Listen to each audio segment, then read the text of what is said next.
Hello friends, कैसे हो आप सब। उम्मीद करती हूँ कि आप सब लोग बहुत अच्छे होंगे। अन्नपूर्णा दिव्य चैनल में मैं दिव्या आप लोग का बहुत बहुत स्वागत करती हूँ।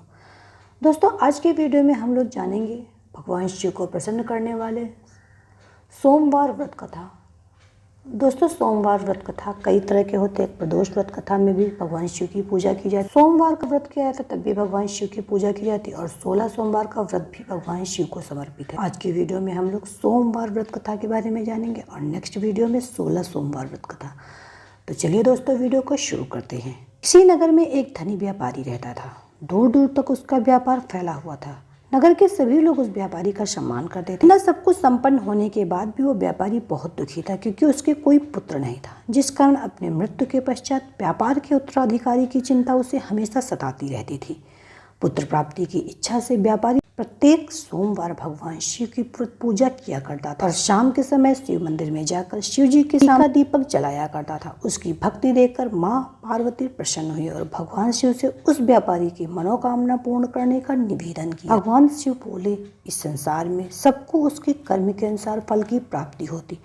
जो प्राणी जैसा कर्म करते हैं उन्हें वैसा ही फल मिलता है। शिव जी द्वारा समझाने के बावजूद माँ पार्वती नहीं मानी और उस व्यापारी की मनोकामना पूर्ति हुई तो वे शिव जी से बार बार अनुरोध करती रही। अंततः माता के आग्रह को देखकर भगवान भोलेनाथ को उस व्यापारी को पुत्र प्राप्ति का वरदान देना पड़ा।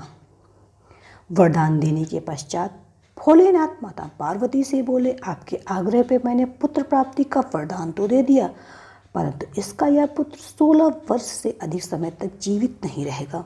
उसी रात भगवान शिव उस व्यापारी के स्वप्न में आए और उसे पुत्र प्राप्ति का वरदान दिया और उसके पुत्र के 16 वर्ष तक जीवित रहने की भी बात बताई। भगवान के वरदान से व्यापारी को खुशी तो हुई, लेकिन पुत्र की अल्पायु की चिंता ने उस खुशी को नष्ट कर दिया।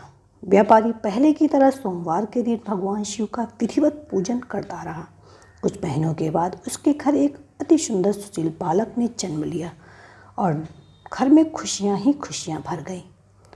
धूमधाम से पुत्र जन्म का समारोह मनाया गया। तो व्यापारी को पुत्र जन्म की बहुत खुशी नहीं हुई, क्योंकि उसे पुत्र के अल्पायु का रहस्य पता था। जब पुत्र 12 वर्ष का हुआ तो व्यापारी ने उसे उसके मामा के साथ पढ़ने के लिए वाराणसी भेज दिया।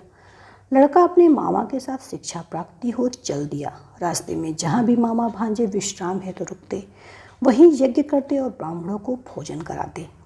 लंबी यात्रा के बाद मामा भांजे एक नगर में पहुँचे।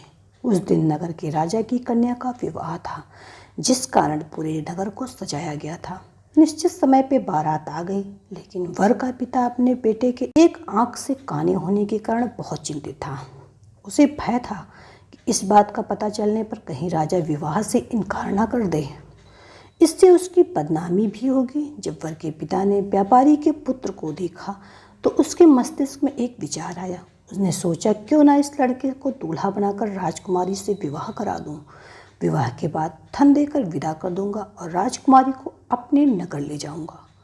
वर के पिता ने लड़के के मामा से इस संबंध में बात कही। मामा ने धन मिलने के लालच में वर के पिता की बात स्वीकार कर ली। लड़के को दूल्हे का वस्त्र पहनाकर राजकुमारी से विवाह करा दिया गया।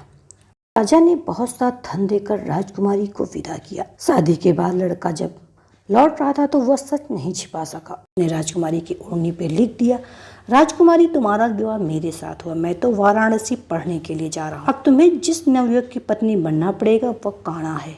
जब राजकुमारी ने अपनी ओढ़नी पे लिखा हुआ पढ़ा तो उसके काने लड़के के साथ जाने से इनकार कर दिया। राजा को जब ये सब बातें पता चली तो उसने राजकुमारी को महल में ही रख लिया। उधर लड़का अपने मामा के साथ वाराणसी पहुँच गया और गुरुकुल में पढ़ना शुरू कर दिया। जब उसकी आयु 16 वर्ष की हुई तो उसने यज्ञ किया। यज्ञ की समाप्ति पर ब्राह्मणों को भोजन कराया और खूब अन्न वस्त्र दान किए। रात को वो अपने शयन कक्ष में सो गया। शिव के वरदान के अनुसार शयनावस्था में ही उसके प्राण पखेरु उड़ गए।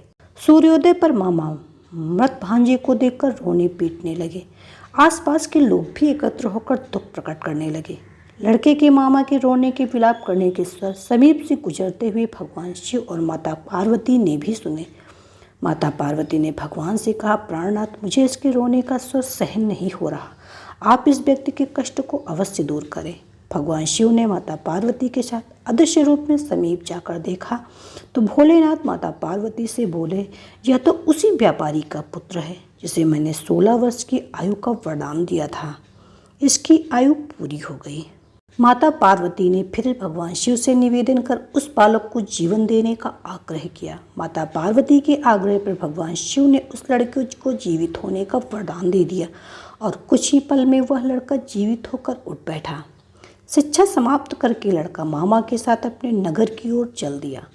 दोनों चलते हुए उसी नगर में पहुंचे जहां उसका विवाह हुआ था। उस नगर में भी यज्ञ का आयोजन किया गया। समीप से गुजरते हुए नगर के राजा ने यज्ञ का आयोजन देखा और उसने तुरंत ही लड़के और उसके मामा को पहचान लिया। यज्ञ के समाप्त होने पर राजा मामा और लड़के को महल में ले गया और कुछ दिन उन्हें महल में रखकर बहुत सा धन वस्त्र आदि देकर राजकुमारी के साथ विदा किया। दोस्तों, ये थी भगवान भोलेनाथ को समर्पित सोमवार व्रत कथा। अगले वीडियो में हम आपको 16 सोमवार की व्रत कथा सुनाएंगे। तो मेरे साथ बने रहने के लिए मेरे अन्नपूर्णा दिव्य चैनल को सब्सक्राइब कीजिए। मेरा वीडियो पसंद आए तो उसे लाइक कीजिए, अपने फ्रेंड्स एंड फैमिली के साथ इसे ज़्यादा से ज़्यादा शेयर कीजिए। तो मिलते हैं नेक्स्ट वीडियो में, तब तक के लिए bye bye. Subscribe now and press the bell icon. Never miss an update.